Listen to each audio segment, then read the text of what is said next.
అందరికీ నమస్కారం మిత్రులారా.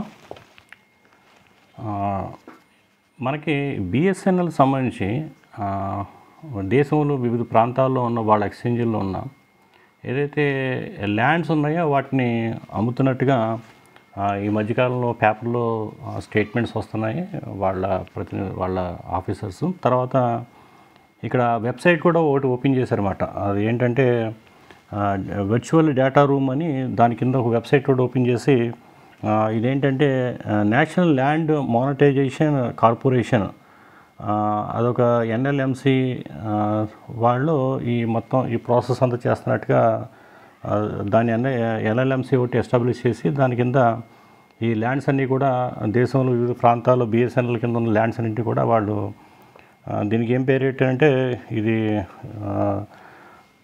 BSNL land parcels. అంటే ఈ ల్యాండ్ భూములు ఏదైతే భూములు ఉన్నాయో వాటిని ల్యాండ్ పార్సిల్స్ కింద వాళ్ళు చెప్పడం జరిగింది. ఇక్కడ యాక్చువల్గా ఏంటంటే బిఎస్ఎన్ఎల్ అనేది అంటే ఇప్పుడు ఉన్న నేటి ఏదైతే యంగర్ జనరేషన్ మామూలుగా టీనేజర్స్ కానీ వాళ్ళకి లేదంటే వేరే యంగర్ జనరేషన్ కానీ పెద్దగా తిరిగిపోవచ్చు, కానీ అది ఏంటంటే ఒకానొక టైంలో అది చాలా పెద్ద జెయింట్ ఆర్గనైజేషన్ ఇండియాలో. తర్వాత 2007-8 వరకు కూడా అది ప్రాఫిట్లో ఉంది.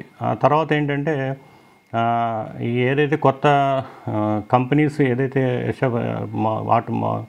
ఈ కమ్యూనికేషన్ మొబైల్స్ ఏదైతే కమ్యూనికేషన్ రిలేటెడ్ కంపెనీస్ ఏదైతే వచ్చినాయో వాటి వల్ల ఈ గ్రాడ్యువల్గా ఏంటంటే బిఎస్ఎన్ఎల్ ఇది ఏదైతే ఉందో దాని షేరు మార్కెట్ షేర్ని కస్టమర్ షేర్ని కోల్పోయి దేశంలో ఇది ఎలా అయింది. అయితే ఇక్కడ ఏంటంటే ఇక్కడ బిఎస్ఎన్ఎల్ అన్నది ఏంటంటే దానికి కారణం ఏంటంటే అంటే మామూలుగా వేరే కంపెనీల వల్ల అది ల్యాండ్ బ్యాంక్ అది కోల్పోవటం ఒక ఎత్తు అయితే ఈ R&D సర్వీసెస్ కానీ లేదంటే తర్వాత కాస్ట్ కటింగ్ మెజర్స్ కానీ తీసుకోలేకపోవటం, తర్వాత లోపల ఇంటర్నల్గా ఏంటంటే ఈ ఏవైతే ఈ యూనియన్స్ ఉంటాయో ఆ యూనియన్స్ మధ్య పోట్లాట, తర్వాత ఏంటంటే ఈ ఎవరైతే లీడర్షిప్ ఉందో ఆ లీడర్షిప్ సరైన నిర్ణయాలు సరైన సమయంలో తీసుకోలేకపోవటం, తర్వాత ఎవరైతే నాయకులు వస్తున్నారో పొలిటీషియన్స్ వాళ్ళు ఏంటంటే జస్ట్ లైక్ ఏంటంటే వాళ్ళు నాయకులుగా కాకుండా వాళ్ళకు ప్లే బాయ్స్గా వాళ్ళు యాక్ట్ చేయటం. వాళ్ళు ఏంటంటే 365 రోజులు ఏదో అంటే ఈ ముఖ్యమైన పనుల కోసం కాకుండా వాళ్ళ పనితీరు వాళ్ళు ఏంటంటే ఎలక్షన్లు ఎదుర్కోవటం, క్యాంపెయినింగ్ గెలవటం, లేదనుకుంటే దేశంతో తిరగటం, లేదంటే ప్రపంచం తిరగటం, లేదంటే రాష్ట్రం తిరగటం. అంటే ఏంటంటే వాళ్ళకు ఒక డ్యూటీ ఒకటి ఉంటుంది, దాన్ని ఎక్కడొక వాళ్ళ అవసరం ఉంటుంది, వాళ్ళు ఇన్వాల్వ్ అవ్వాలని అలా అనుకోకపోవటం. ప్రజలు కూడా ఏంటంటే వాళ్ళ సుఖ సంతోషాల్లో వాళ్ళ ప్రజలు కూడా మునిగిపోయి వాళ్ళు వాళ్ళకి ఏదైతే పూర్వకాలంలో ఎవరైతే ఇటు నాయకులు కానీ లేదనుకుంటే ఈ ప్రజలు కానీ కష్టపడి ఏదైతే సంపద క్రియేట్ చేశారో దాన్ని అనుభవిస్తూ నేటి ప్రజానీకం తయారవటం వల్ల ఏదైతే ఇప్పుడున్న పరిస్థితులకు అనుగుణంగా ఏదైతే సంస్థలు ఇప్పుడు కాపాడుకోవటం, లేదంటే వాటి ఉన్న అవసరాలు ఏంటి తెలుసుకోవటం, లేదంటే వాటిని ఇంకా మరింత ముందుకు తీసుకెళ్లే విధానాలు అవలంబించడం, ఇలాగే ఏమీ చేయకపోవటం వల్ల ఈ బిఎస్ఎన్ఎల్ లాంటి సంస్థలు అనేవి అవేంటంటే కుంటుపడతాం. నేడేంటంటే వాటి ల్యాండ్స్ని కూడా ఈ అమ్మకానికి పెట్టడం అనేది ఏంటంటే జరుగుతున్నది. అయితే ఈ ల్యాండ్స్ అనేవి ఏంటంటే ఇప్పుడు అమ్మటం వల్ల వచ్చేది ఏదైనా ఉంటుందంటే అది పెద్దగా ఏం ఉండదు. అది ఎన్ని వేల కోట్లు వస్తుందో తెలియదు, కానీ ఎన్ని వందల వేల కోట్లు వస్తుందో తెలియదు, కానీ అది ఒకసారి అమ్మేసిన తర్వాత మళ్ళీ దాన్ని తీసుకోవడానికి వీలు పడదు. ప్లస్ ఏంటంటే రేపొద్దున్న ఇప్పుడు మామూలు బిఎస్ఎన్ఎల్ లాంటి సంస్థలు ఇది నిజంగా వీళ్ళు ఏదైనా చేయాలనుకుంటే బోడంత అవసరం అవుతుంది యాక్చువల్గా. వాటికే ఈ ల్యాండ్ అవసరం అనేది లేకుండా పోతుంది. ఇంకా ఏంటంటే వీళ్ళు ఏంటంటే R&D సర్వీసెస్ చేయొచ్చు, లేదనుకుంటే దాన్ని డెవలప్మెంట్కి ఇవ్వచ్చు. ఇంకా ట్రైనింగ్ సెంటర్స్ అని స్కిల్ డెవలప్మెంట్ అని, లేదనుకుంటే కొంత ఏదైతే కొన్ని బిల్డింగ్స్ నిర్మించి మిగతా గవర్నమెంట్ సంబంధించి మిగతా ఆఫీసులకు ఇవ్వచ్చు. ఇలాగా ఎన్నో పనులు చేయడానికి అక్కడ వాళ్ళకి ల్యాండ్స్ అనేవి అవసరం అవుతాయి. వాటిని వినియోగించుకునే అవకాశం కూడా ఉంది వాళ్ళకి. అయినప్పటికీ ఏంటంటే వాళ్ళు చేయకపోవటం. ఇప్పుడు ఇదేంటంటే ఈ ల్యాండ్స్ అమ్మకం అంటే ఏంటంటే ఇంకా బిఎస్ఎన్ఎల్‌ని పూర్తిగా దాన్ని కాంపిటీషన్ నుంచి తొలగించే పని చేస్తున్నట్టన్నమాట. ఇంకేంటంటే ఈ ల్యాండ్స్ ఏవైతే ఉన్నాయో అవేంటంటే సిటీ నడిబొడ్డున ఉండటం, లేదనుకుంటే ఏదైతే మామూలుగా రష్ ఏదైతే ట్రాఫిక్ మంచి ఉన్న ఏరియాలో ఉండటం వల్ల అక్కడ కొద్దో గొప్పో ఈ చెట్లు అవి ఉండటం, వాటి ఆ ఎన్విరాన్మెంట్‌కి హెల్ప్ చేయటం, ముఖ్యంగా ఏంటంటే పక్షులకు కానీ లేదంటే వాటికి చేయటం ఎంతో కొంత వాటర్ ఇన్ఫిల్ట్రేషన్‌కి ఉపయోగపడతాం. తర్వాత ఇలాగ రకరకాలుగా ఉపయోగపడుతూ వస్తున్నాయి ఇప్పుడు ఆ ల్యాండ్స్ అన్నీ కూడా.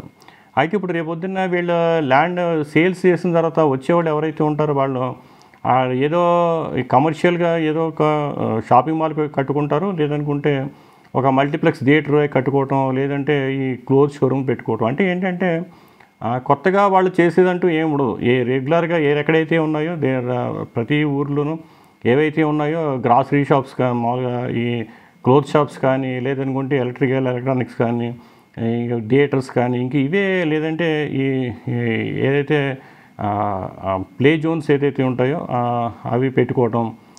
ఇంక ఇలాగే ఇటువంటి అంటే రెగ్యులర్ యాక్టివిటీ కోసం ఇటువంటి క్రూషియల్ ల్యాండ్స్ని మనం అమ్మటం అవసరమా అంటే అది వాళ్ళ పాలకులు అనేది ఆలోచించవలసిన విషయం.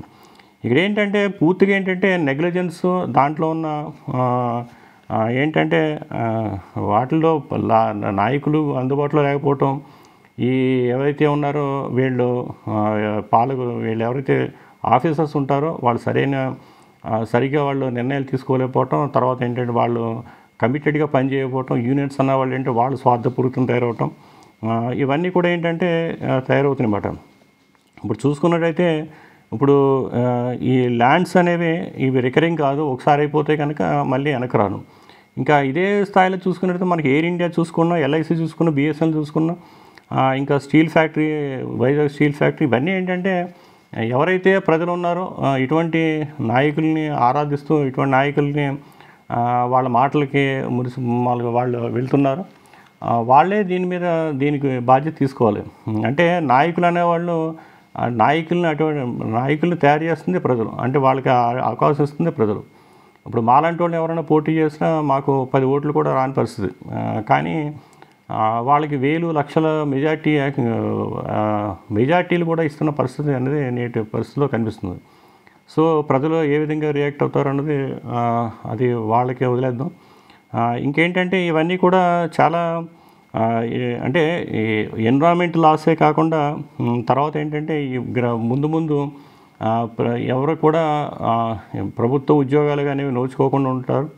తర్వాత ఏంటంటే దీనికి అనుబంధంగా ప్రైవేట్ ఉద్యోగాలు కూడా మెల్లిమెల్లిగా ప్రైవేట్ ఉద్యోగాలు కూడా వెళ్ళిపోతాయి అన్నమాట. రెగ్యులర్ జాబ్స్, ప్రైవేట్ సెక్టార్లో ఉన్న పెర్మనెంట్ ఉద్యోగాలు కూడా వెళ్ళిపోయి డే కూలీలు, డే వేజ్ అంటే రోజువారీ దినం బత్యం కింద కూలీలు అనేవాళ్ళు ఏర్పాటు చేసుకునే వ్యవస్థ అనేది తయారవుతుంది అన్నమాట. ఆ రకంగా అన్ని ప్రజలు అన్ని సెక్షన్స్ ఉన్న ప్రజలందరూ కూడా ఈ విధంగా నష్టపోతుంది. ఇంకా పొల్యూషన్ పెరగడానికి, తర్వాత ఈ వాటర్ స్ట్రెస్ అని, ఫుడ్ స్ట్రెస్ అని ఇవన్నీ ఏర్పడటానికి ఇవన్నీ ఏంటంటే కారణం అవుతాయి అన్నమాట. అంటే ఇదంతా ఏంటి జరుగుతుందంటే ప్యూర్గా ఏంటంటే ఈ ప్రజలు అన్నవాళ్ళు నెగ్లిజెన్స్, వాళ్ళు ఏ నాయకులను ఎవరిని ఎన్నుకుంటున్నారో ఆ ఎన్నుకునేటప్పుడు వాళ్ళకి వాళ్ళు ఏ అంశాలు చూసి ఓటేస్తున్నారో వాళ్ళు తెలుసుకోకుండా ఎవరికి పడితే వాళ్ళకి అవకాశం ఇవ్వటం. ఆ నాయకులు అన్నవాళ్ళు ఏంటంటే ఆ నాయకులు అని కాకుండా ప్లే బాయ్ కింద బిహేవ్ చేయటం.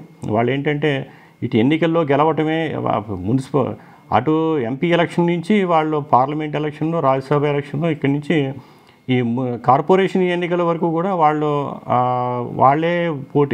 వాళ్ళే ప్రచారంతో బిజీగా ఉండటం. లోకల్ బాడీ ఎలక్షన్లో కూడా వాళ్ళు ఇలాగ పార్టిసిపేట్ చేస్తూ బిజీగా ఉండటం. ఇంకా పరిపాలన అంటే ఏంటంటే అదొక ఎలాగైనా జరుగుతుందనే భావన అనేది వాళ్ళు క్రియేట్ చేయటం. ఇలాంటి కారణాల దృష్ట్యా ఏంటంటే ల్యాండ్స్ కంపెనీస్ అనేవి సిక్ అవుతున్నాయి. ఇంకేంటంటే బిఎస్ఎన్ఎల్లో ఇవేంటంటే ప్రస్తుతానికి ఏంటంటే 1 lakh crores వరకు దీనికి ఒక లాసెస్ ఉన్నాయని అది తెలుస్తుంది. తర్వాత 8.8 crores అనేవి కస్టమర్లు అనేవి మీరు ఉన్నారు. ఇదేంటంటే దీనికి అవకాశం ఉంది. ఏంటంటే టెక్నాలజీ R&Dని ఇంప్రూవ్ చేసుకుని, తర్వాత ఏంటంటే ఈ టెక్నాలజీ ఏదైతే టెక్నాలజీని అప్గ్రేడ్ చేసుకున్నాం, R&Dని ఇంప్రూవ్ చేసుకుని, తర్వాత కొంచెం కమిటెడ్గా పనిచేసి లేబరు వాళ్ళు ఏంటంటే యూనియన్స్ అవి పెట్టుకుని వాళ్ళ స్వలాభాల కోసం స్వార్థం కోసం ఆ వ్యవస్థల్ని నాశనం చేస్తూ లేదంటే కంపెనీని స్టాల్ చేస్తూ ఏదైతే సంస్థలు స్టాల్ చేయకుండా వాళ్ళు కూడా ఏంటంటే వాళ్ళ కంపెనీయే ధ్యేయంగా ప్రజలే ఇదిగా వాళ్ళు కనుక పనిచేస్తే కనుక తప్పనిసరిగా ఇటువంటి రివైవల్ అవుతాయి. ముఖ్యంగా ఏంటంటే ఇప్పటికైనా ప్రజలు తెలుసుకోవాల్సింది ఏంటంటే ప్రజలే వ్యవస్థలో ఉన్న అన్ని నాశనాలకి ప్రజలే బాధ్యత. వాళ్ళు ఎన్నుకోవాల్సింది నాయకుల్ని. కనీసం ఆ నాయకులకి నాయకుల దృష్టికి తీసుకెళ్తామన్నా ఇప్పుడు ఇలాంటి ఇష్యూస్ని తీసుకెళ్ళైనా వాళ్ళలో మార్పు కలిగించే విధంగా వాళ్ళు ప్రవర్తిస్తే ఇప్పటికైనా ఇటువంటి కొంచెం కొద్దో గొప్ప నిలబడతాయి. లేదనుకుంటే భవిష్యత్ అంతా నష్టపోయేది ప్రజలే. ఇంకా మాలాంటి వాళ్ళం ఏంటంటే మాకు ఎటువంటి అవకాశం లేనట్టే మేము ఏం చేయటానికైనా. ఎందుకంటే మేము ఏమి చేసినా మాకు జనాలు తోడు రావట్లేదు, తర్వాత ఓట్లు వేయట్లేదు. ఇంకా అన్ని రకాలు కూడా ఏంటంటే మాకు దూరంగానే ఉన్నారు. ఏదన్నా అధిక పెద్ద పార్టీల వైపే మీరంతా చూస్తున్నారు కనుక సో ఈ కష్టాలు నష్టాలు కూడా మీరే పడాలి. సో ఆ విధంగా మీ నిర్ణయాలు మీరు తీసుకుంటారని ఆశిస్తూ థ్యాంక్ యూ. రేపు ఇంకో వీడియోతో మళ్ళీ కలుసుకుందాం. Thank you. ధన్యవాదాలు.